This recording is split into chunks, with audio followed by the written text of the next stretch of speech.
ان الحمد للہ نحمده ونستعینه ونستغفره ونعوذ باللہ من شرور انفسنا ومن سیئات اعمالنا من يهده اللہ فلا مضل له ومن يضلل فلا هادی له واشهد ان لا الہ الا اللہ وحدہ لا شریک له واشهد ان محمدا عبده ورسوله اما بعد فان خیر الحدیث کتاب اللہ وخیر الہدی ہدی محمد صلی اللہ علیہ وآلہ وسلم وشر الامور محدثاتها وكل محدثۃ بدعہ وكل بدعۃ ضلالہ وكل ضلالۃ فی النار۔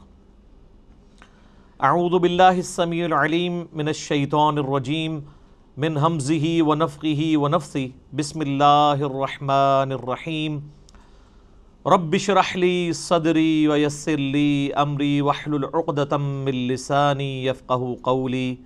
بسم اللہ الرحمن الرحیم ان اللہ وملائکتہ یصلون علی النبی یا ایہا الذین آمنوا صلوا علیہ وسلموا تسلیما۔ اللہم صلی علی محمد وعلی آل محمد کما صلیت علی ابراہیم وعلی آل ابراہیم انک حمید مجید۔ اللہم بارک علی محمد وعلی آل محمد کما بارکت علی ابراہیم وعلی آل ابراہیم انک حمید مجید۔ اللہم ربنا آتنا فی الدنیا حسنۃ وفی الآخرۃ حسنۃ وقنا عذاب النار۔ لا الہ الا انت سبحانک انی کنت من الظالمین۔ حسبنا اللہ ونعم الوکیل۔ یا حی یا قیوم برحمتک استغیث ولا حول ولا قوة الا باللہ العلی العظیم۔ ربنا آتنا من لدنک رحمۃ وہیئ لنا من امرنا رشدا۔ آمین۔ میرے بھائیو، الحمدللہ آج 20 اکتوبر 2019 کو سنڈے کے دن بمطابق 20 صفر المظفر 1441 ہجری ہم انشاءاللہ تعالی اپنا نیا سلسلہ قرآن حکیم کی قرآن کلاسز کا شروع کرنے جا رہے ہیں، اور اس کا انشاءاللہ آج پہلا لیکچر انٹروڈکشن سے ریلیٹڈ ہوگا، قرآن حکیم کے تعارف پہ۔ اور اس سیریل کا نام ہم نے رکھا ہے قرآن آسان ترجمہ اور تفسیر، یعنی آسان با محاورہ ترجمہ اور تفسیر قرآن حکیم کی آیات سے اور صحیح الاسناد احادیث کی روشنی میں انشاءاللہ تعالی۔ اور کوشش یہی ہے کہ اس نئے سلسلے میں ٹو دی پوائنٹ ڈسکشن کی جائے، کیونکہ آپ کو پتہ ہے کہ پچھلا جو ہمارا قرآن حکیم کا ایک پورا دورہ ریکارڈ ہوا ہے وہ 9 سالوں میں ہوا ہے، 344 لیکچرز کے اندر۔ اب اتنے ڈیٹیل لیکچر نہیں ہوں گے، البتہ کوشش یہ ہوگی کہ جتنی ضروری انفارمیشن ہے وہ ضرور ڈسکس کی جائے۔ آج کی ہماری اس سلسلے کی پہلی کلاس ہے، اور اس کلاس کے اندر ہم انشاءاللہ کوشش کریں گے کہ قرآن حکیم سے متعلق 40 بنیادی انفارمیشنز جو ہیں وہ ڈسکس کریں، جو ایک مسلمان کے علم میں ہونی چاہیے، اور ان پوائنٹس کے کانٹیکسٹ میں جتنی ضروری گفتگو ہوگی وہ میں کروں گا، ورنہ تو یہ 40 پوائنٹس کے اوپر 40 گھنٹے بھی گفتگو ہو سکتی ہے، لیکن اس گفتگو کی ضرورت نہیں ہے۔ یہ مسلمانوں کے اجماعی عقیدے ہیں، کوئی اس میں دوسری رائے نہیں ہے، اور جتنی انفارمیشن ریکوائرڈ ہے وہ انشاءاللہ میں ڈسکس کروں گا۔ اللہ کا نام لے کے شروع کرتے ہیں میرے بھائیو۔ علمی پوائنٹ نمبر 1 وہ یہ ہے کہ ہم مسلمانوں کا یہ بنیادی عقیدہ ہے کہ یہ جو قرآن حکیم ہے یہ اللہ تبارک و تعالی کی کتاب بھی ہے اور اللہ کا کلام بھی ہے۔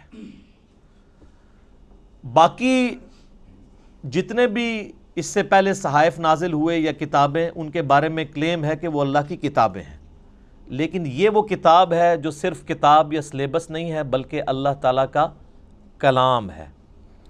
اور اس کا ثبوت قرآن حکیم میں سورہ التوبہ کی سٹارٹ میں ہی آتا ہے کہ جنگ کے دوران اگر کافر تم سے پناہ مانگیں تو انہیں پناہ دے دو، اور کسی ایسی جگہ پہ ان کو قید کرو جہاں پر وہ اللہ کا کلام سنے، حتی یسمع کلام اللہ، یہاں تک کہ وہ اللہ کا کلام سنے۔ اور یہ بھی مزے کی بات میں آپ کو بتاؤں، بڑی حیران کن، قرآن حکیم کے علاوہ جتنی بھی الہامی کتابیں ہیں، اولڈ ٹیسٹمنٹ ہو، نیو ٹیسٹمنٹ یعنی تورات، انجیل اور باقی کتابیں ہیں، زبور بھی، ان کتابوں کو اگر آپ پڑھیں گے تو ان کتابوں میں ان کتابوں کا نام موجود نہیں ہوگا، ظاہر ٹیمپرڈ فارم میں۔ یہ ہم نے اسے بائبل کا نام دیا ہوا ہے نا، باہر جو لکھا ہوا ہے، پوری بائبل کے اندر بائبل کا ذکر نہیں ہے، لیکن قرآن حکیم میں سینکڑوں مقامات پر قرآن کا نام آیا ہے، بائی نیم اس کتاب کو مینشن کیا گیا، یاسین والقرآن الحکیم، وَأُوحِيَ إِلَيَّ هَذَا الْقُرْآنُ لِأُنذِرَكُمْ بِهِ وَمَنْ بَلَغَ فَذَكِّرْ بِالْقُرْآنِ مَنْ يَخَافُ وَعِيدٍ۔ کئی آیات ہیں قرآن حکیم میں جن میں قرآن کا لفظ آیا ہے، اور قرآن کا لفظی مطلب ہے بار بار پڑھی جانے والی کتاب۔ قرات ہم اردو میں بھی استعمال کرتے ہیں، عربی کا لفظ ہے۔ تو یہ پہلی بنیادی انفارمیشن ہے کہ یہ صرف کتاب نہیں ہے بلکہ اللہ کا کلام بھی ہے، اور چونکہ یہ اللہ کا کلام ہے لہٰذا اللہ کی صفت ہوئی، اور اللہ کی صفت ہے تو یہ پھر مخلوق نہیں ہے، غیر مخلوق ہے۔ البتہ جو ہمارے پاس اس وقت یہ بائنڈنگ کے اندر قرآن موجود ہے، اس قرآن کے یہ جو صفحے ہیں یہ تو ظاہر مخلوق ہے، کریشن ہے، اس کے اوپر جو سیاہی ہے پرنٹنگ کی وہ بھی کریشن ہے، اس کا گتا بھی یہ بھی کریٹڈ ہے، لیکن اس کے اندر جو کلام لکھا ہوا ہے اگرچہ وہ کاتب کی رائٹنگ ہے وہ بھی کریشن ہے، کریٹڈ ہے، مخلوق ہے، لیکن جو کلام لکھا گیا ہے جسے ہم پڑھتے ہیں یا سنتے ہیں وہ غیر مخلوق ہے، وہ اللہ کی صفت ہے۔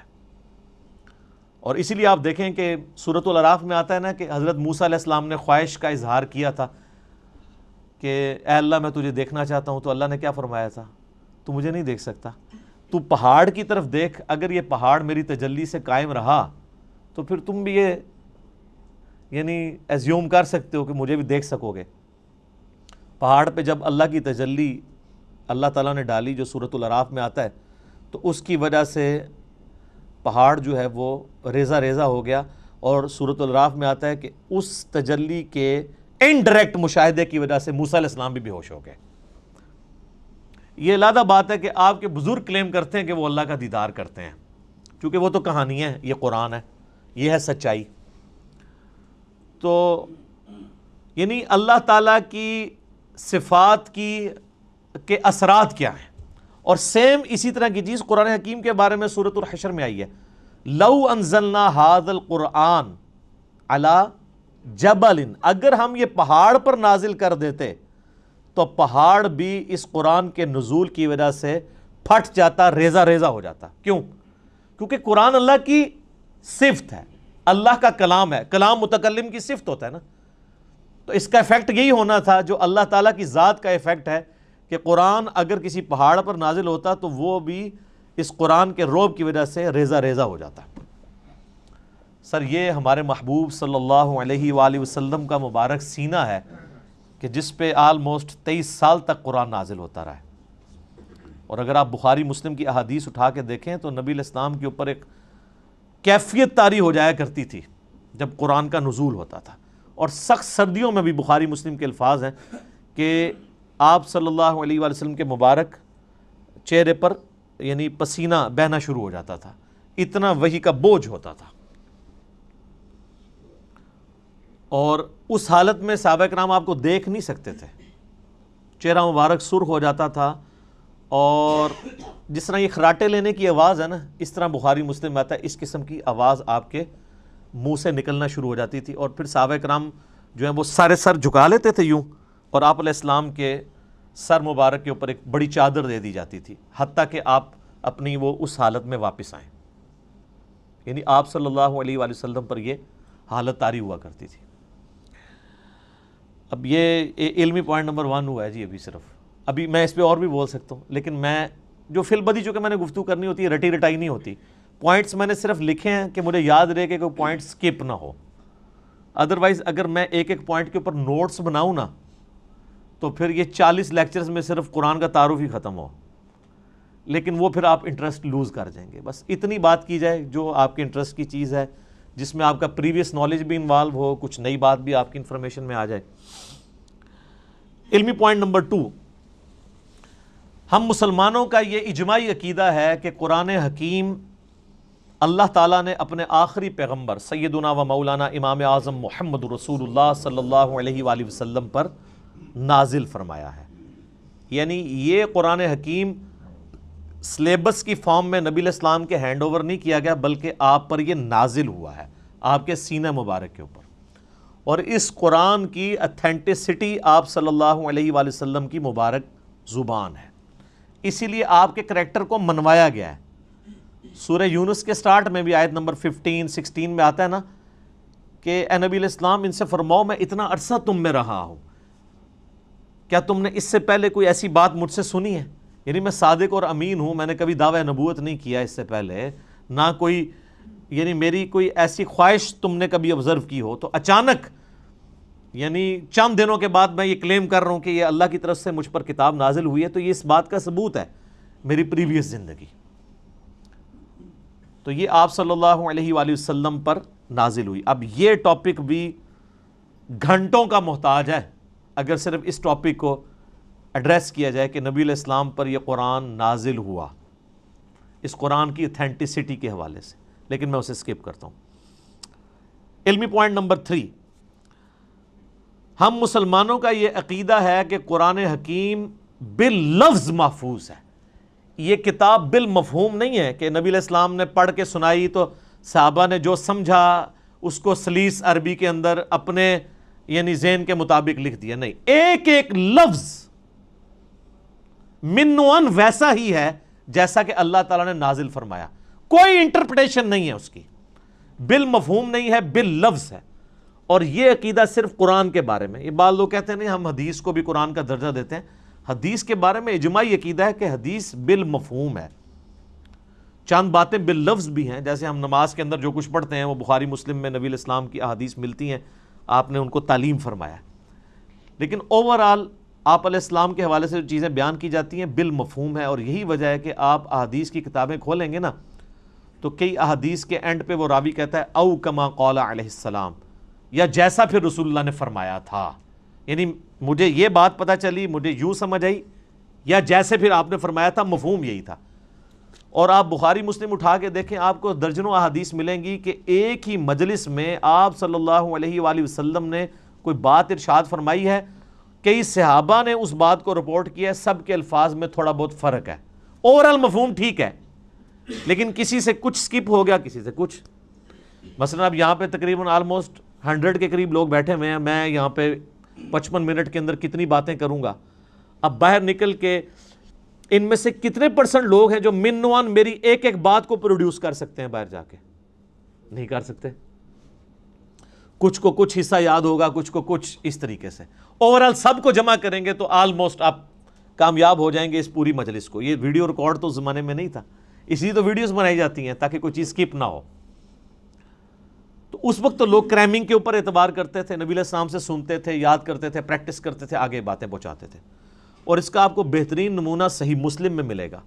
بخاری میں آپ کو ان چیزوں کا آئیڈیا نہیں ہوتا کیونکہ بخاری میں احادیث سکیٹرڈ فارم میں ہے. مسلم شریف میں ایک مجلس کی نبی علیہ السلام کی ایک وقت کی احادیث کے جتنے طرق آئے ہیں نا مختلف چینز سے, وہ آپ کو ایک جگہ ملیں گے.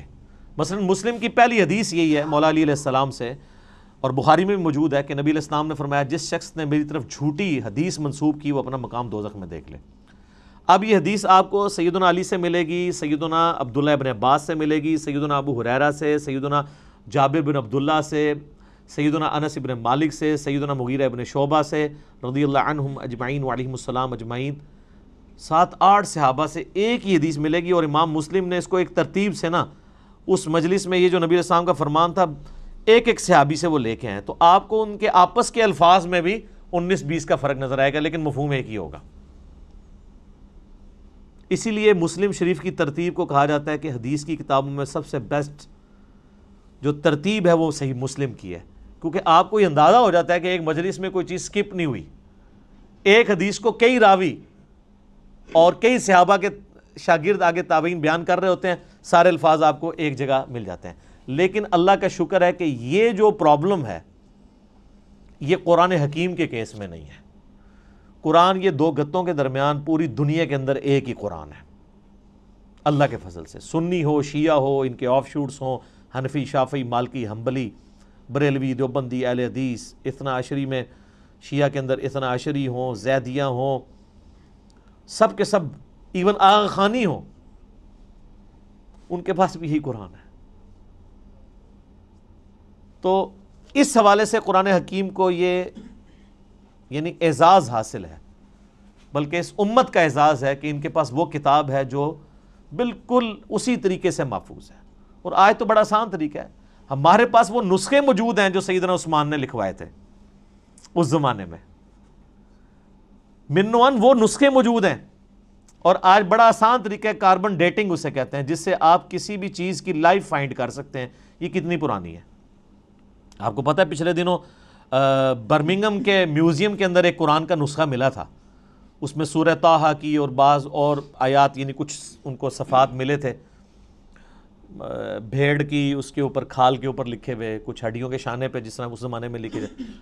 تو اس کی کاربن ڈیٹنگ انہوں نے کروائی ہے، اور وہ بی بی سی کی رپورٹ ہے، کسی مسلمان نے نہیں بنائی ہے، غیر مسلم ہے. اس میوزیم کا انچارج جو ہے وہ غیر مسلم ہے، اور ان کی ویڈیو چڑھی، آپ یوٹیوب پہ جا کے لکھیں اولڈسٹ ورژن آف قرآن. وہ تو ورژن کہتے ہیں، ورژن تو ہے ہی نہیں، قرآن تو ایک ہی ہے. تو وہ آپ کو مل جائے گا، اس کی کاربن ڈیٹنگ کرائی ہے، وہ سیدنا عثمان کے زمانے کا قرآن ہے، اور کوئی فرق نہیں ہے الحمدللہ. اور اللہ نے ایسی حفاظت لی ہے. قرآن حکیم کا ایک نسخہ جو حضرت عثمان تلاوت کر رہے تھے، اور اس نسخے کے اوپر ان کے خون کے قطرے گرے تھے جب ان کو شہید کیا گیا، اور وہ بھی کمال آیات ہیں سورہ البقرہ کی، فَسَيَكْفِيكَهُمُ اللَّهُ، ان کے مقابلے پر اللہ تجھے کافی ہے. ان آیات کے اوپر سیدنا عثمان کا خون گرا تھا. وہ آج بھی خون کا دھبا اور وہ نسخہ محفوظ ہے توپ کاپی میوزیم ٹرکی کے اندر. ایک اسی طرح کا نسخہ جو حضرت عثمان نے لکھوایا تھا وہ رشیا کے میوزیم میں ہے. تو سیم وہی قرآن ہے جو ہمارے پاس ہے، جو تاج کمپنی چھاپ رہی ہے، یا ضیاء القرآن پبلیکیشن والے چھاپ رہے ہیں، یا انٹرنیشنل لیول کے اوپر وہ جو کاتب ہے عثمان طٰہٰ دمشق کا، بلکہ علماء سے معذرت کے ساتھ یہ لفظ دمشق ہے، یہ یعنی بلو بائنڈنگ میں چھپتا ہے سعودیہ سے، اور یہی ریڈ بائنڈنگ میں ایران سے چھپتا ہے. بالکل اندر ایک طرح کا قرآن ہے، اور ہر صفحے پہ آیت ختم ہو رہی ہے. کاتب نے اتنے مہارت سے اس کو لکھا ہے کہ ہر صفحے کے اینڈ آیت کے اوپر ہوتا ہے. یہ وہی قرآن ہے. کاربن ڈیٹنگ سے بھی آپ چیک کر سکتے ہیں کہ باللفظ قرآن حکیم محفوظ ہے. اور پھر اللہ نے اس کو ذریعہ محفوظ کا ہونے کا جو ہے وہ حفاظ کو بنایا ہے. آپ نے کبھی قرآن حکیم کے اینڈ پہ دیکھا ہے اس کی تصدیق کون کرتا ہے؟ 3-4 حفاظ کا لکھا ہوتا ہے ہم نے اس قرآن کو لفظ بہ لفظ پڑھا ہے، اس میں کوئی غلطی نہیں ہے. تو حافظ کہاں سے پڑھ رہے ہوتے ہیں؟ اپنی یادداشت سے. قرآن اللہ تعالیٰ نے عملی تواتر سے حفاظ کے ذریعے محفوظ کیا ہے. اس وقت دنیا میں لاکھوں میں نہیں ملینز میں لوگ موجود ہیں جن کو یہ کتاب ازبر ہے. کتنا بڑا معجزہ ہے. آپ انڈونیشیا کا مسلمان اٹھائیں، افریقہ کا مسلمان اٹھائیں، رشیا کا مسلمان اٹھائیں، سب کانٹیننٹ کا مسلمان اٹھائیں، کہیں سے شروع کریں، آدھی آیت پڑھیں، اس سے اگلی وہ دوسرا پڑھے گا، ہو ہی نہیں سکتا کوئی اختلاف آ جائے.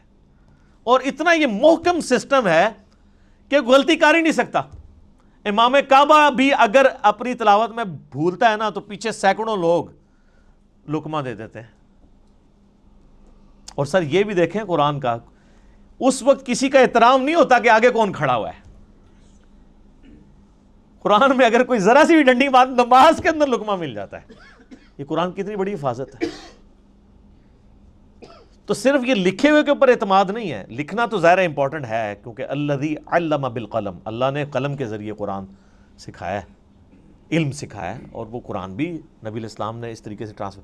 لیکن یہ زبانی بھی مسلمانوں نے اسے یاد کیا ہے، اور ریٹن فارم میں یہ نسخے موجود ہیں.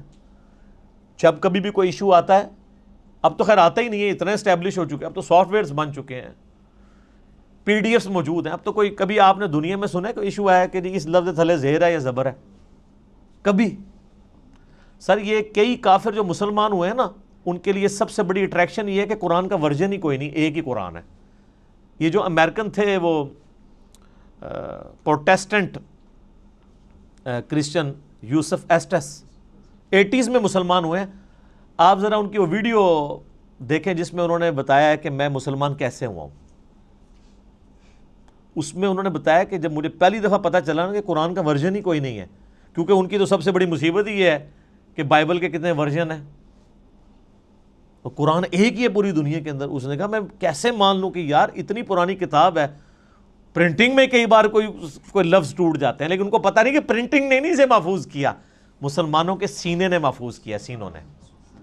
اور نبی علیہ السلام کی حدیث ہے المستدرک للحاکم میں صحیح سند کے ساتھ، انٹرنیشنل نمبر کے مطابق 399، کہ اللہ تعالیٰ میری امت کو کبھی گمراہی پہ جمع نہیں ہونے دے گا، جماعت پہ اللہ کا ہاتھ ہے، قیامت تک اجماع امت اللہ کی حفاظت میں، اور قرآن حکیم کی حفاظت اللہ تعالیٰ نے امت کے اجماع کے ذریعے کروائی ہے۔ یہ قرآن ہمارے سامنے تو نہیں نازل ہوا، امت کے اجماع نے اسے ٹرانسفر کیا، یعنی امت میں کوئی دوسری رائے نہیں ہے۔ ایک تو وہ رائے نا جو مناظروں میں ہوتی ہے کہ جی وہ آپ کی کتابوں میں یہ لکھا ہوا ہے، تو وہ کہتے ہیں آپ کی کتابوں میں یہ لکھا ہوا ہے، وہ ساری فضول باتیں ہیں۔ نہ سنی ان روایتوں کو آن کرتے ہیں، نہ شیعہ ان روایتوں کو آن کرتے ہیں۔ قرآن حکیم محتاج نہیں ان روایتوں کا، جو عملی تواتر سے چیز نقل ہوئی ہے۔ دنیا میں 1000 مسلمان بھی کھڑے ہو کے کہیں یہ آیت ایسی نہیں ایسے ہے، آج تک تو کوئی نہیں کھڑا ہوا، نہ ہوگا اللہ کے فضل سے۔ وہ کہہ رہے ہیں جی پچھلے دنوں جی وہ اسرائیل والوں نے جی ایک صورت بنا کے پوری چڑھا، اور سارے اسرائیل والے پورا قرآن بنا کے اور چڑھا دیں۔ آپ کو یقین نہیں کہ اس کی حفاظت کا ذمہ کس نے لیا ہوا ہے؟ اللہ نے۔ صحابہ کرام کو تو شاید یہ آیت نہ سمجھ آئی ہو اس وقت، ایمان بالغیب ہی ہو، انا نحن نزلنا الذکر وانا لہ لحافظون، سورۃ الحجر آیت نمبر 9۔ بے شک اس القرآن کو، الذکر کو، اللہ کی یاد دلانے والی کتاب کو ہم نے نازل کیا، ہم اس کی حفاظت کرنے والے ہیں۔ ان کے لیے تو یہ تھیوری تھی نا، لیکن ہمارے لیے تو پریکٹیکل ہے۔ ہم تو 1500 سال تاریخ میں دیکھ سکتے ہیں کہ کوئی ٹیمپر نہیں ہوا، کتنا برے وقت مسلمانوں پہ آئے ہیں۔ ایک وہ وقت بھی آیا کہ ہلاکو خان نے بغداد کی ساری لائبریریز جو ہیں وہ دریائے دجلہ میں بہا دی تھی، تو قرآن کو تو کوئی فرق نہیں پڑا۔ اور وہ جو برمنگم کا نسخہ ہے نا ان کے پاس جو نکلا ہے، وہ انگریزوں کے دور حکومت میں ان کے پاس وہ نسخہ ہاتھ لگا تھا، پھر وہ انہوں نے انگلینڈ میوزیم میں شفٹ کر دیا تھا، کیونکہ انگریزوں کی حکومت پھر سلطنت عثمانیہ ٹوٹنے کے بعد عراق کے اوپر بھی رہی ہے۔ اس دوران انہوں نے پرانی کسی لائبریری سے اسے شفٹ کیا تھا، جو ہلاکو خان کی تباہی کی وجہ سے بچ گئے ہوئے تھے نسخے۔ تو قرآن حکیم کو اللہ تعالیٰ نے اس طریقے سے محفوظ کیا۔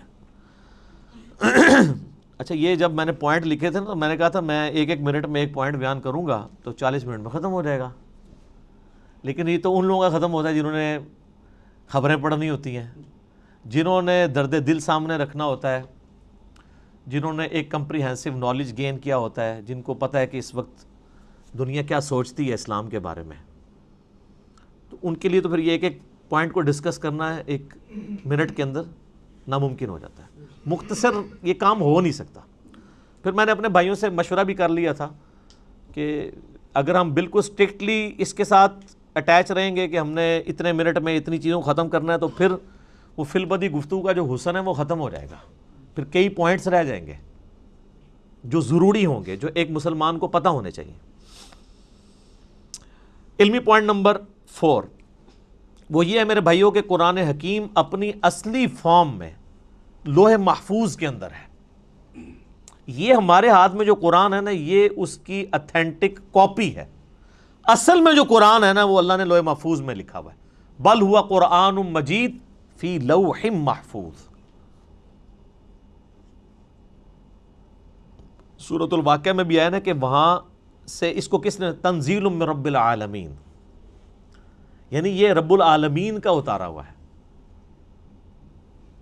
لا یمسہ الا المطہرون، یعنی جو قرآن حکیم ہے نا اس کو وہاں پر پاکیزہ فرشتے ہی چھوتے ہیں، کوئی وہاں پہ پہنچ نہیں سکتا۔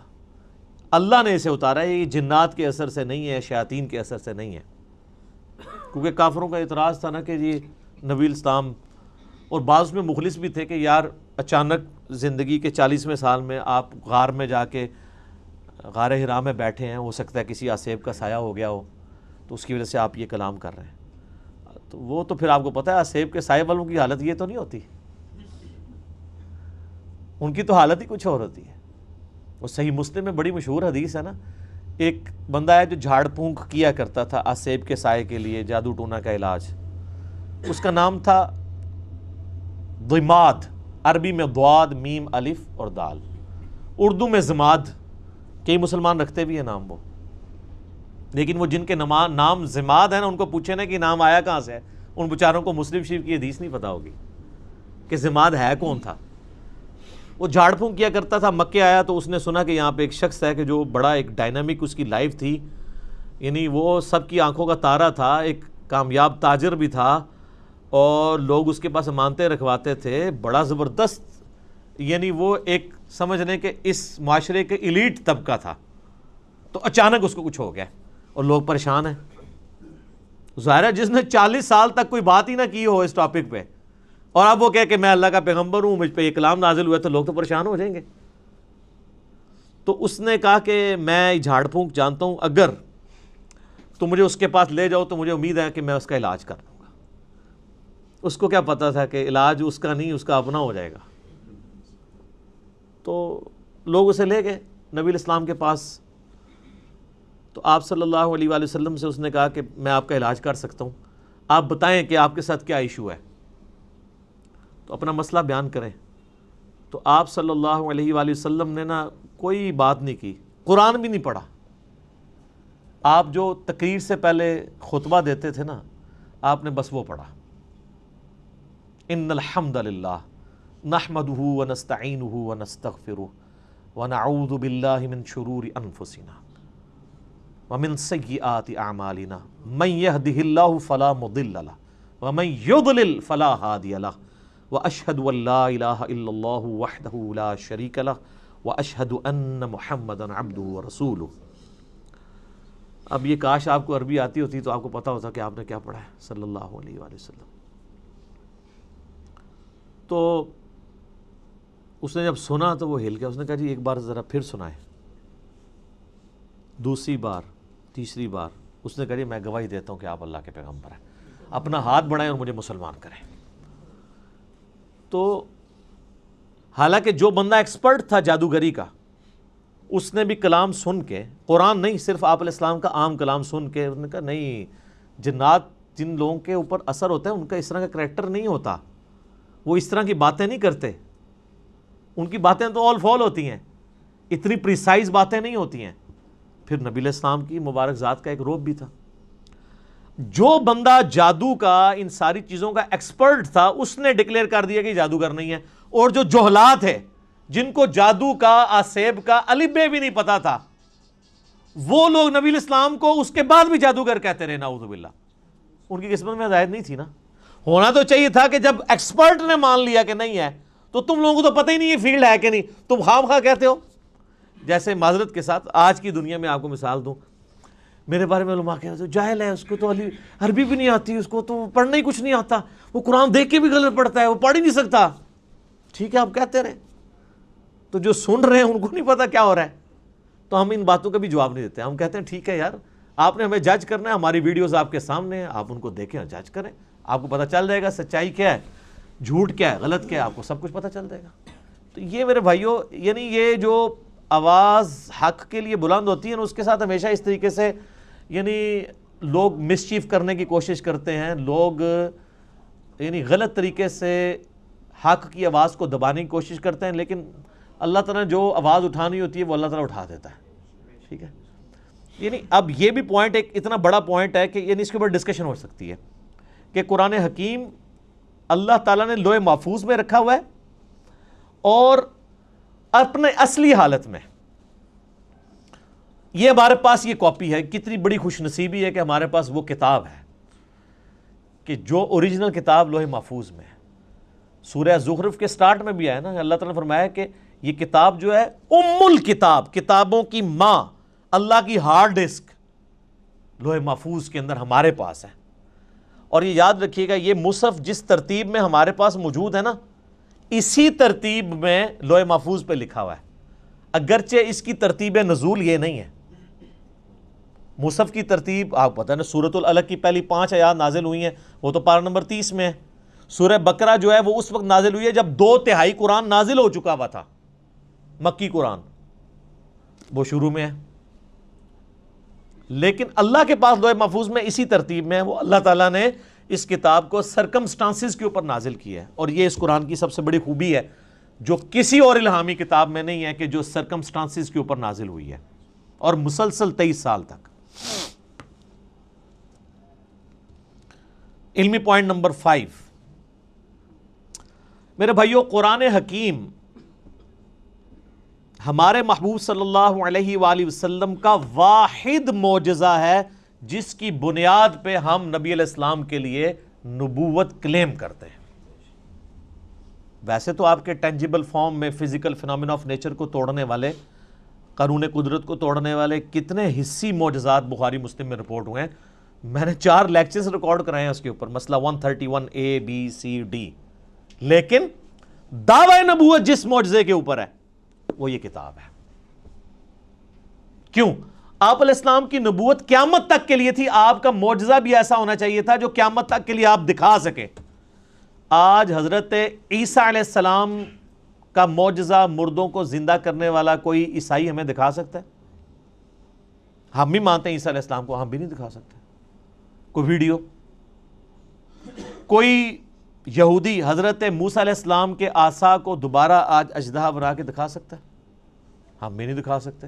وہ آپ جناب عصا اگر مل بھی جائے کہیں سے، آپ چاہے وہ امام کعبہ کے ہاتھ میں دے دیں، آپ ویٹیکن سٹی میں بیٹھے ہوئے کرسچن پوپ کے ہاتھ میں دے دیں، یا یروشلم میں بیٹھے ہوئے یہودی پریسٹ کے ہاتھ میں دے دیں، یا آپ کے جتنے رحمت اللہ علیہ ہیں اور غوث اور اقداب اور جن کے بارے میں آپ کا کلیم ہے ان کے ہاتھ میں دے دیں، ان کو کہ اس کو پھینک کے ذرا اژدہا بنا کے بتائیں.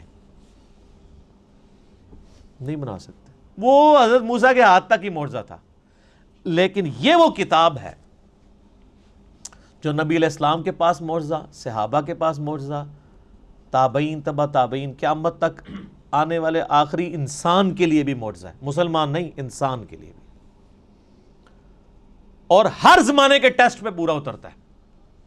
اسپیسیفکلی تو یہ پورا اترا اس ٹیسٹ میں کہ عرب کے لوگ اپنے آپ کو اتنا بڑا فصیح اللسان سمجھتے تھے کہ وہ ادر دین جو نان عرب ہیں، عربیوں کے علاوہ جو لوگ ہیں، ان کو وہ کہتے تھے یہ اجمی ہیں، گونگے، یہ بول نہیں سکتے. اور یہ حقیقت ہے کہ عربی لوگوں کی فساد اتنی تھی کہ وہ عام گفتگو بھی شاعری کے انداز میں کر لیتے تھے فی الودی. لیکن جب قرآن نازل ہوا، ان بڑے بڑے شعراء نے بھی اپنے کلام پھاڑ دیے کہ یار یہ کلام کمال کلام ہے. موسیٰ علیہ السلام کے زمانے میں جادوگری عروج پہ تھی. اللہ تعالیٰ نے موسیٰ علیہ السلام کو ایسا معجزہ دیا، جادوگر بھی سجدے میں گر پڑے. کتنی دفعہ قرآن میں یہ واقعہ آیا ہے. اور وہ بہت بڑا معجزہ تھا. لکڑی کا اژدہا بننا یہ بہت بڑی چیز ہے. پلانٹ کنگڈم اینیمل کنگڈم میں بدل رہا ہے، اور پھر اینیمل کنگڈم، پھر پلانٹ کنگڈم میں. اس کو ذرا امیجن کریں. عیسیٰ علیہ السلام کے زمانے میں طب، ڈاکٹری بڑی عروج پہ تھی، ان کو بڑا فخر تھا. لیکن کوئی ڈاکٹر مادرزاد کوڑی اور اندھے کو آنکھیں دے سکتا ہے؟ قرآن حکیم میں سورہ مریم کے اندر، سورہ مائدہ کے اندر حضرت عیسیٰ علیہ السلام ہاتھ پھیرتے تھے، آنکھیں آ جاتی تھی. سارے ڈاکٹر فیل ہو گئے. انہوں نے کہا یہ ڈاکٹری سے آج نہیں پاسبل. ڈاکٹری سے آنکھ کسی بندے کی آپ لگاتے ہیں دوسرے کو، اور آنکھ ہو ہی نہ، اور اس میں مٹی رکھ کے اور ایک پرندے کی مورت بنا کے مٹی کی پھونک مارتے تھے، اللہ کے اذن سے وہ پرندہ بن جاتی تھی. اب کون سا ڈاکٹر یہ کام کر سکتا ہے؟ قرآن حکیم کے زمانے میں شاعری عروج پہ تھی. اللہ تعالیٰ نے کلام بھی ایسا دیا کہ شعراء فیل ہو گئے. لیکن یہ اس پہ ختم نہیں ہے. قیامت تک کے لیے جو جو وقت کا ٹیسٹ آئے گا اس پہ یہ کتاب پوری اترے گی. آج سائنس کی دنیا ہے. قرآن حکیم سے کوئی ایک آیت بھی نہیں بتا سکتا جو اسٹیبلش سائنس، ہائپوتھیسس تھیوری نہیں، اسٹیبلش سائنس کے خلاف ہو. اس کے برخلاف ہم آپ کو کئی باتیں بتا سکتے ہیں جو قرآن حکیم ایسی کرتا ہے جو پرانی سائنس ان باتوں کی تصدیق نہیں کرتی تھی، لیکن آج کی سائنس ان باتوں کی تصدیق کرتی ہے.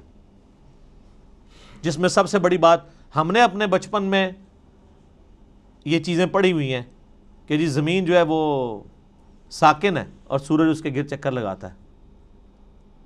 شروع میں بچوں کو سمجھانے کے لیے پڑھا دیتے تھے نا, بعد میں پھر وہ چیزیں, لیکن یہ سٹارٹ بھی ہوئی تھی تھیوری سائنس میں. قرآن بہت پہلے سے کہہ رہا ہے کلٌ فی فلک یسبحون, تمام اجرام فلکی جو ہیں وہ تیر رہے ہیں آسمان میں, اور تیرنا بیک وقت تیرنے میں ایک چیز فلوٹ بھی کرتی ہے اور اپنے محور کے گرد بھی گھومتی ہے. جو بھی آپ کوئی بھی گول چیز اگر سمندر میں پھینک دیں نا وہ فلوٹ کرنے کے دوران اپنے محور کے گرد گھومے گی بھی ان ویوز کی وجہ سے. اللہ نے لفظ بھی ایسا استعمال کیا ہے کہ نہ صرف وہ کسی اور چیز کے گرد ریوالو کر رہی ہیں بلکہ اپنے ایکسس کے گرد, اپنے محور کے گرد بھی وہ چیزیں گھوم رہی ہیں. تو قرآن حکیم تو اس چیز کو پہلے ہی ایڈریس کر چکا ہے. اس حوالے سے آپ ایک میرا کلپ بھی ہے Quran and modern versus modern science, وہ آپ دیکھ لیں. ڈاکٹر ذاکر نائک کا بھی ایک ویڈیو ہے پرانی, پھر انہوں نے دوبارہ سے ریکارڈ کرائی تھی, وہ بھی آپ دیکھ لیں. ڈاکٹر مورس بوکائل ایک فرینچ سرجن تھے جو مسلمان ہوئے, تو انہوں نے کتاب وہ لکھی Bible Quran and science, Urdu میں ترجمہ ہوا ہے, لیکن وہ ترجمہ بھی اردو والا بھی اتنا مشکل ہے کہ عام بندوں کو سمجھ نہیں آتا. بہتر یہ کہ آپ اسے انگلش میں ہی پڑھیں. تو انہوں نے یہی ثابت کیا ہے کہ اس ماڈرن دور میں جتنی بھی الہامی کتابیں ہیں وہ سائنس کے ٹیسٹ کو پاس نہیں کرتی سوائے اس کتاب کے. ان میں سائنٹیفک فالٹ موجود ہے. وہ فالٹ اس لیے نہیں ہے کہ ان کتابوں میں کوئی اللہ تعالیٰ کو کوئی غلطی لگی ہے, وہ اس لیے کہ وہ کتابیں ٹیمپرڈ فارم میں تحریف شدہ ہیں. یہ کتاب محفوظ ہے, وہ بھی اگر محفوظ ہوتی تو اس میں کوئی اینٹی سائنس سٹیٹمنٹس نہ آتی. تو یہ ایک علیحدہ سے ٹاپک ہے, گھنٹوں بولا جا سکتا ہے, لیکن میں اسے سکپ کرتا ہوں. علمی پوائنٹ نمبر 6, اور وہ ہے میرے بھائیوں قرآن حکیم کی پیش گوئی اگلی کتابوں میں بھی موجود ہے, اس سے پہلے جو گزر چکی. اگلی سے مراد ہوتا ہے جو آگے گزر چکی. ہم ویسے اگلی سے مراد کرتے ہیں جو آگے آنے والے ہیں, لیکن اردو تھوڑی سیکھیں. اگلے سے مراد ہوتا ہے جو پہلے لوگ گزر چکے ہیں. ہم پچھلے ہیں جو پیچھے پیچھے ان کے آ رہے ہیں, کیونکہ لوگ اپنی منزل کی طرف جا رہے ہیں نا. صحابہ کرام ہمارے اگلے ہیں, ہم ان کے پچھلے ہیں. تو جن کو اردو نہیں آتی وہ بیچارے الٹ سمجھ رہے ہوتے ہیں. تو اگلی کتابیں ہیں تورات, زبور, انجیل, اولڈ ٹیسٹمنٹ, نیو ٹیسٹمنٹ کی فارم میں جو اویلیبل ہیں, ان کتابوں میں اس کی پیش گوئیاں موجود ہیں الکتاب کی فارم میں, کہ الکتاب اس طرح آخری پیغمبر کے اوپر نازل ہوگی. نبی علیہ السلام کی پریڈکشنز موجود ہیں. سورۃ الاعراف میں آتا ہے, اللہ تعالیٰ فرماتا ہے کہ ان کے اندر وہ پیغمبر آئے ہیں جن کی یہ پیش گوئیاں تورات اور انجیل کے اندر لکھی ہوئی پاتے ہیں. سورۃ الانعام کے اندر آیا کہ یہ پروفٹ وہ ہیں کہ یہ اپنے بیٹوں سے زیادہ ان کو پہچانتے ہیں, کہ یہ وہی پیغمبر ہیں جن کی پریڈکشنز تورات اور انجیل کے اندر موجود ہیں. اپنے بیٹے کے بارے میں تو شک نہیں ہوتا نا کسی کو, کہ بچپن سے ظاہر اس کے سامنے پیدا ہوتا ہے, باپ جانتا ہوتا ہے. اس سے زیادہ نبی علیہ السلام کو یہ جانتے ہیں کہ وہی پیغمبر ہیں, لیکن نہیں مانا انہوں نے. نہیں ماننا ہوگا تو آپ جتنے مرضی دلائل رکھیں. ایون آج ٹیمپرڈ فارم میں جو تورات اور انجیل موجود ہے نا, اس میں بھی آپ کو نبی علیہ السلام کی پروفیسیز مل جائیں گی. اس کے اوپر بھی کئی ایک ویڈیوز نیٹ کے اوپر رکھی ہوئی ہیں. Similarities between Christianity and Islam, similarities between Hinduism and Islam. Doctor Zakir Naik کی ویڈیوز ہیں, انہوں نے کتنی چیزیں پروف کی ہیں, موجود ہیں, جس سے, اور یہ بیسیکلی انہوں نے زیادہ تر محنت تو کی تھی احمد دیدار صاحب نے رحمہ اللہ تعالی, انہی سے ہی کاپی کیا ہے انہوں نے, خصوصاً کرسچینٹی کے پوائنٹ آف ویو سے. باقی جہاں تک ہندوازم اور باقی چیزوں کا تعلق ہے وہ ڈاکٹر ذاکر نائک کو کریڈٹ جاتا ہے کہ یہ انہوں نے ویلیو ایڈیشن کی ہے احمد دیدار صاحب کے کام کے اندر, کوئی شک نہیں اس کے اندر. تو آپ پروفیسیز دیکھیں. اس وقت جو آپ کو وہ انارکلی جو بازار بائبل سوسائٹی والوں کو آپ لیٹر لکھیں, وہ فری آپ کے گھر بائبل بھجوا دیں گے. نیٹ کے اوپر PDF رکھا ہوا ہے. ویسے وہ منگوانے سے پہلے قرآن جو آپ کے گھر غلاف میں ہے اس کو خود پڑھ لیں. لوگ وہ بائبل منگوا لیتے ہیں, قرآن نہیں منگوا کے پڑھتے. قرآن بلکہ منگوانا بھی نہیں, گھر پڑا ہوا ہے. میں اسی لیے قرآن کے غلافوں کے بڑا خلاف ہوں. یہ غلاف کے اندر جو قرآن ہے کو نہیں کھولتا, کیونکہ جب بندہ یہ تصور کرتا ہے نا اس کو یوں یوں کر کے کھولنا ہے, پھر یوں یوں بند کرنا ہے, وہ بند ہی پڑا رہتا ہے. کتابیں بھی آپ کسی کو گفٹ کریں اس کے اوپر سے ساری وہ پیکنگز اتار کے دیا کریں, کبھی شاید وہ کھول کے پڑھ ہی لے.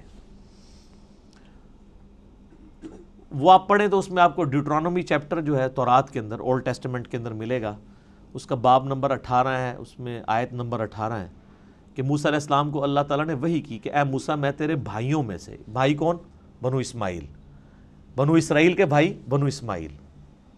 اور یہ یعنی تورات کے شروع میں پیدائش چیپٹر میں موجود ہے کہ حضرت ابراہیم علیہ السلام کی 2 بیویاں تھیں، 2 بیٹے تھے، جو مین حضرت یعقوب علیہ السلام جو ان کے حضرت اسحاق کے بیٹے تھے، تو وہ آگے ان سے وہ بنی اسرائیل چلے، اور دوسری طرف حضرت اسماعیل تھے.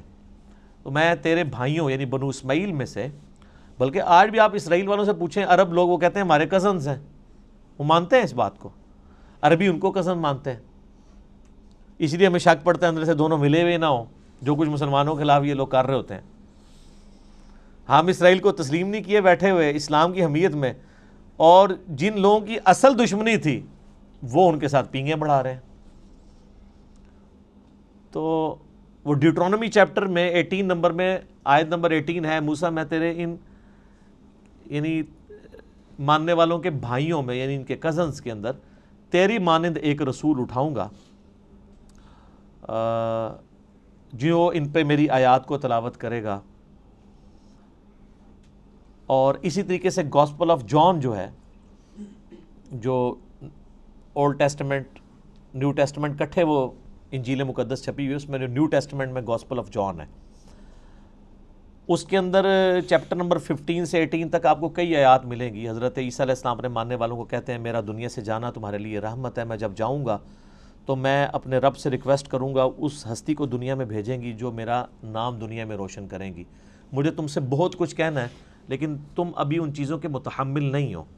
وہ جب ہستی دنیا میں آئیں گی تو وہ تمہیں وہ ساری چیزیں تعلیم کریں گی، اور اللہ تعالیٰ ان کے منہ میں اپنا کلام ڈالے گا. یہ جو پروفیسی ہے یہ دنیا میں کسی پروفٹ کے بارے میں نہیں ہے. باقی سارے پیغمبروں کو سلیبس کی فارم میں کتاب تختیوں کی شکل میں موسیٰ علیہ السلام کو ملا ہے. یہ جو اللہ تعالیٰ کلام ان کے منہ سے بلوائے گا، ان کے سینے پہ نازل کر کے، یہ ہے ہی صرف نبی علیہ السلام کے لیے. اچھا، وہ اب اس کے اوپر بھی ٹیکنیکل بحث ہے، عیسائی کیا اعتراض کرتے ہیں، وہ علیحدہ سے ٹاپک ہے، میں اس کو سکپ کرتا ہوں. بہرحال وہ جو ڈیوٹرانومی جس اولڈ ٹیسٹمنٹ والا حوالہ، اس کو کرسچنز اور جوز دونوں مانتے ہیں. نیو ٹیسٹمنٹ کو صرف کرسچنز مانتے ہیں. اس کے اندر یہ جو ہے نا کہ تیرے بھائیوں میں سے تیری مانند رسول اٹھاؤں گا، تو وہ کرسچنز کہتے ہیں یہ جو تیری مانند سے مراد ہے نا، یہ حضرت عیسیٰ کی پیش گوئی ہے کہ حضرت موسیٰ کے بعد حضرت عیسیٰ بھی یہودیوں میں ہی پیدا ہوں گے. اس میں تو کوئی شک نہیں کہ حضرت عیسیٰ بھی یہودی تھے، یہودی النسل تھے، بنی اسرائیل میں سے تھے. لیکن یہ پروفیسی ان کے بارے میں پوری نہیں ہوتی، کیونکہ اس میں الفاظ ہے تیری مانند اور تیرے بھائیوں میں سے. بھائی تو بنو اسرائیل کے بنو اسرائیل نہیں، بنو اسماعیل ہیں، ورنہ تو ہوتا کہ تم ہی میں سے اٹھاؤں گا. بھائی کہنے کی ضرورت ہی نہیں تھی، تیری اولاد میں سے اٹھاؤں گا. نہیں، بنو اسماعیل میں نبی علیہ السلام کے علاوہ تو کوئی پروفٹ بھی نہیں ہے. اور تیری مانند میں دیکھیں کیا قیامت مضمر ہے کہ حضرت موسیٰ علیہ السلام کی مانند ہمارے ہی پیغمبر ہیں صلی اللہ علیہ وآلہ وسلم. حضرت موسیٰ علیہ السلام کی نیچرل ڈیتھ ہوئی ہے، حضرت عیسیٰ علیہ السلام کی نیچرل ڈیتھ نہیں ہوئی، بلکہ اللہ نے ان کو اٹھا لیا. چلیں کرسچنز کے نزدیک وہ شہید کر دیے گئے، نیچرل ڈیتھ نہیں ہوئی. تو حضرت موسیٰ علیہ السلام کی مانند ہمارے محبوب صلی اللہ علیہ وآلہ وسلم ہیں، حضرت عیسیٰ نہیں ہے. اچھا، حضرت موسیٰ صاحب امت پیغمبر تھے، 6 لاکھ کا لشکر لے کے نکلے،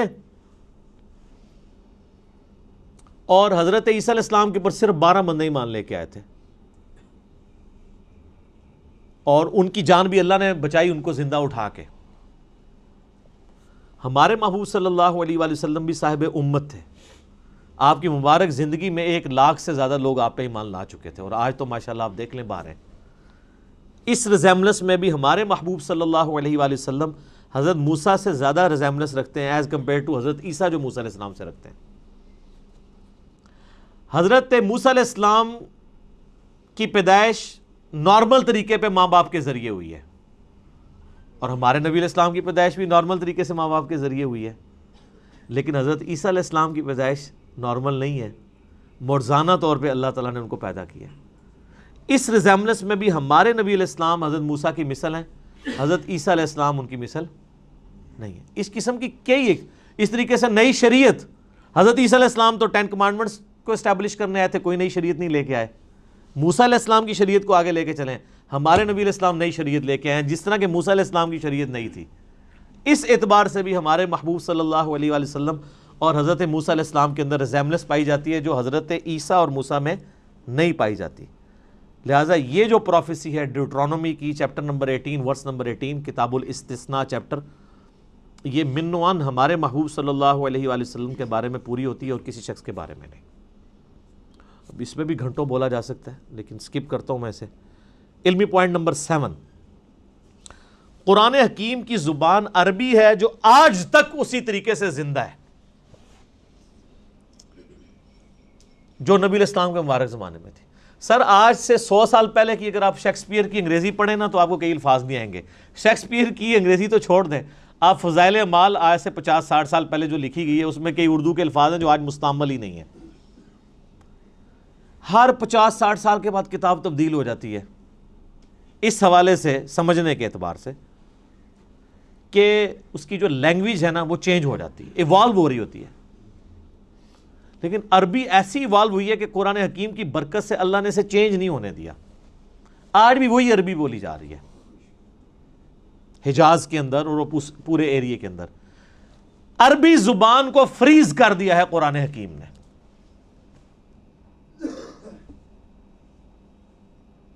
اور قرآن حکیم میں سورہ یوسف کے سٹارٹ میں بھی آیا اِنَّا جَعَلْنَاهُ قُرْآنًا عَرَبِيًّا لَعَلَّكُمْ تَعْقِلُونَ. ہم نے قرآن عربی میں نازل کیا ہے تاکہ تم اس کو سمجھ سکو، تمہاری اپنی زبان میں نازل کیا ہے. سورہ انبیاء میں آیا کہ تم غور نہیں کرتے، یہ وہ کتاب ہے جس میں تمہارا ذکر موجود ہے، اس کے ساتھ تم مانوس ہو، تمہاری اپنی لینگویج میں بات ہو رہی ہے. پھر اس طریقے سے قرآن حکیم میں ہے یہ فصیح اللسان عربی زبان کے اندر ہے. پھر اللہ تعالیٰ نے قرآن حکیم میں یہ بھی فرمایا کہ یہ کہتے ہیں اس نے کوئی اجمی غلام چھپا کے رکھا ہوا ہے جو اسے پڑھاتا ہے یہ کتاب. تو اللہ نے فرمایا کہ کیسا اجمی غلام ہے کہ جو کتاب ہے وہ فصیح عربی کے اندر ہے اور اجمی اس کو سکھا رہا ہے. یہ بات یہ نہیں تمہارا یعنی چھڈو جڑی پھڑی بھی جائے ایڈی لمبی چھڑ دے ہو، اتنی لمبی گپ شپ فٹ ہی نہیں بیٹھتی. تو یہ عربی فصیح زبان اور آج تک قرآن کی برکت سے اللہ تعالیٰ نے عربی کو محفوظ رکھا ہے.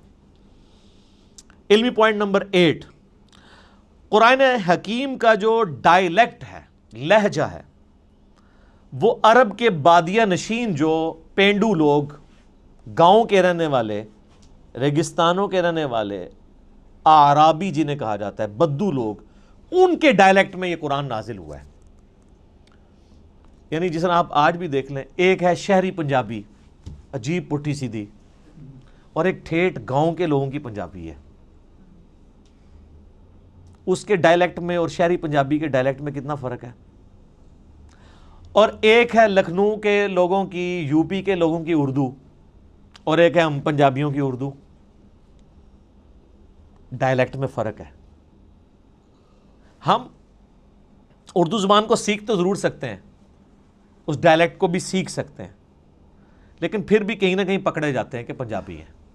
میں نے تو اپنے آپ کافی اوورکم اس اعتبار سے کیا ہے کہ الفاظ کی ادائیگی ٹھیک ہو، لیکن بعض اوقات اپنے لہجے سے پتہ چل جاتا ہے کہ یہ اردو بولنے والا پٹھان ہے، پنجابی ہے، بلوچی ہے، سندھی ہے.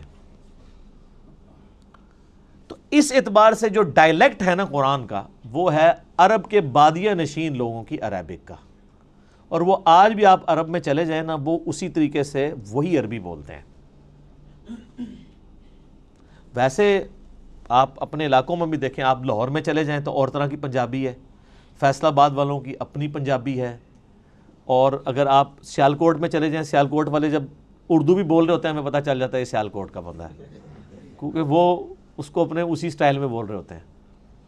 اسی طریقے سے جو ہند کو یعنی یہ سطح مرتفع پوٹھوہار کے رہنے والے، ہم بھی پوٹھوہاری ہیں جہلم کے لوگ، یہاں کی ہم تو خیر اتنے پوٹھوہاری نہیں، آپ ذرا پنڈی چلے جائیں نا، ان کی ذرا آپ پنجابی سنیں. ہم تو کہتے ہیں نا ادھر آؤ، وہ کہتے ہیں ادھر آؤ.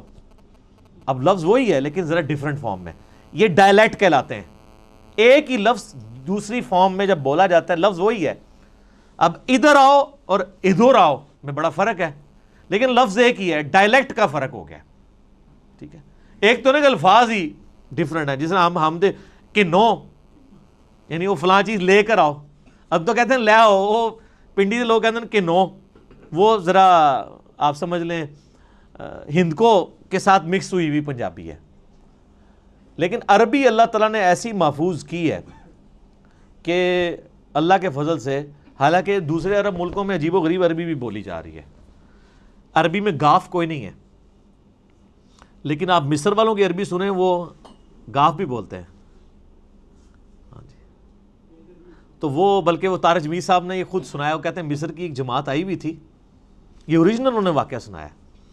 کہتے ہیں مصر سے ایک تبلیغی جماعت آئی ہوئی تھی، تو کسی گاؤں میں پنجاب کے ٹھہری، تو وہ ان کو نماز کے لیے آگے کیا، تو وہ نماز کے بعد دعا کروانے لگے نا، تو اس نے دعا کی اللہم انی اسألک الگنہ، اللہم انی اسألک، میں تو اس سے گنہ مانگتا ہوں.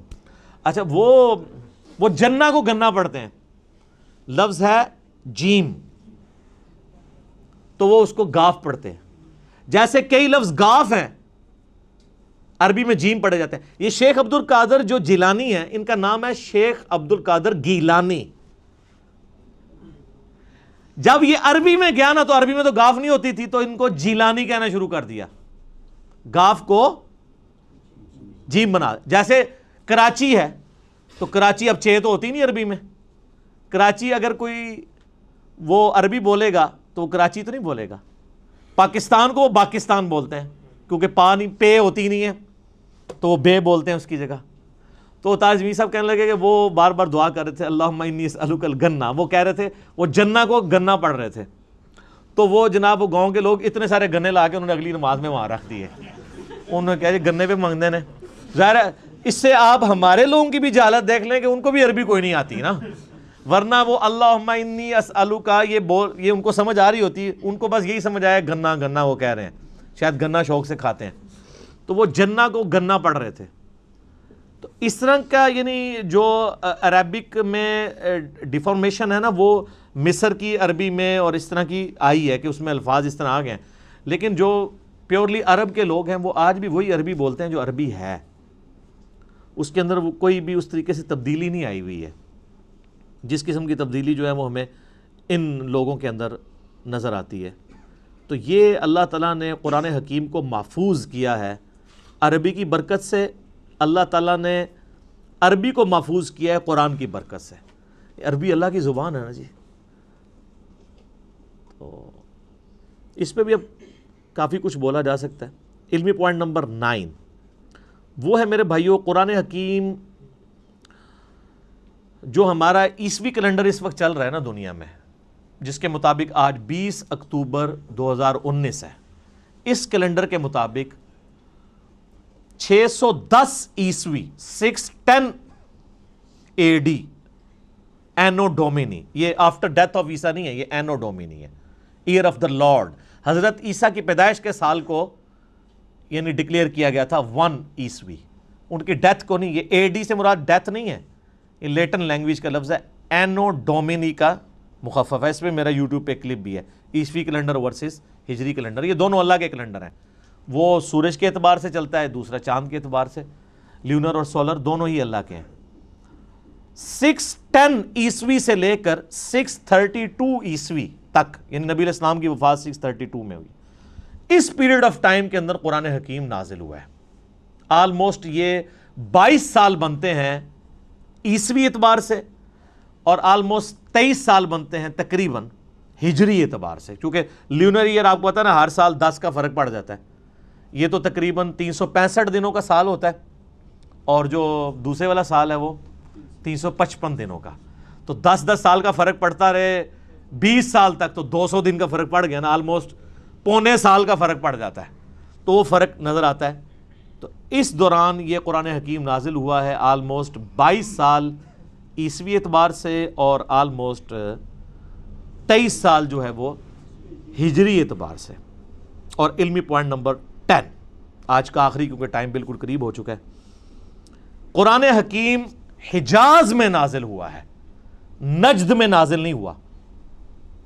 نبی علیہ السلام کا پورا جو ٹریولنگ کا حصہ ہے وہ سارا حجاز کا ہے. مکہ بھی حجاز میں ہے، مدینہ بھی حجاز میں، ایون آپ تبوک تک چلے گئے عرب کے اینڈ پہ، آپ یعنی وہ تہامہ کی جو پہاڑیاں ہیں ان کی اس سائڈ پہ حجاز ہے، اور وہ دوسری سائڈ نجد کہلاتی ہے نا. تو حجاز کے اندر قرآن نازل ہوا ہے، قرآن نجد میں نازل نہیں ہوا. یعنی وہ ٹائم اینڈ سپیس کی بات کر رہا ہوں. ٹائم اس کا 610 عیسوی سے 632 عیسوی ہے، اور سپیس اس کے نازل ہونے کی کون سی ہے؟ حجاز۔ پورے کا پورا قرآن جو ہے وہ حجاز کے اندر نازل ہوا ہے اور کسی ملک کے اندر نازل نہیں ہوا، یعنی عرب کی سرزمین میں نازل ہوا، اور عرب کی سرزمین میں بھی نازل ہوا ہے۔ نبی صلی اللہ علیہ وآلہ وسلم کچھ عرصہ مکہ رہے، 2/3 قرآن وہاں پہ نازل ہوا، پھر مدینہ شریف میں، پھر برزخی قرآن بھی ہے مکے سے مدینہ ہجرت کے دوران، پھر مدینے سے تبوک جاتے ہیں وہاں پہ بھی ہے، اور یہ آگے انشاءاللہ اگلے جو علمی پوائنٹس آئیں گے ان میں ڈسکس کروں گا کہ کسی صورت کا مکی مدنی ہونے کا یہ مطلب نہیں کہ 100% ہی وہ مکی اور مدنی ہے۔ بعض اوقات کئی آیات ہیں جو مکی ہیں اور مدنی صورتوں میں ہیں، کچھ مدنی آیات ہیں جو مکی صورتوں میں ہیں۔ اوورال زیادہ پیریڈ جس صورت کا ہوتا ہے اس اعتبار سے اسے مکی مدنی کہتے ہیں، اور بعض پوری بھی مکی اور مدنی ہے۔ لیکن ایک جو ہمارا یہ عقیدہ ہے کہ یہ قرآن حکیم آن دا فیس آف ارتھ جس سپیس میں نازل ہوا وہ سپیس تھی حجاز کی سپیس، عرب کا جو جزیرہ نما عرب ہے اس میں بھی حجاز والا پورشن جو ہے، یہ والا پورشن جو پہاڑوں کے اس طرف لائی کرتا ہے، تو یہ قرآن نجدی نہیں، یہ نجدی وہ بھی اب آپ کو پتہ ہے نجدی کہتے ہیں نا، نجدی ہو، تو قرآن حکیم نجدی نہیں ہے، قرآن حکیم حجازی ہے۔ ٹھیک ہو گیا؟ تو اللہ تعالیٰ سے دعا ہے جو حق بات میں نے کہی اللہ تعالیٰ ہمارے دلوں میں راسخ فرمائے، اگر جذبات میں میرے منہ سے کوئی غلط بات نکل گئی تو اللہ تعالیٰ ہمارے دلوں سے معاف کر دے، ہمیں کتاب و سنت کی تعلیمات پر عمل کر کے دوسرے بھائیوں تک پہنچانے کی توفیق عطا فرمائے۔ اللہم صلی علی محمد وعلی آل محمد کما صلیت علی ابراہیم وعلی آل ابراہیم انک حمید مجید۔ اللہم بارک علی محمد وعلی آل محمد کما بارکت علی ابراہیم وعلی آل ابراہیم انک حمید مجید۔ سبحانک اللہم وبحمدک اشہد ان لا الہ الا انت استغفرک واتوب الیک وما علینا الا البلاغ المبین۔ جزاکم اللہ خیرا۔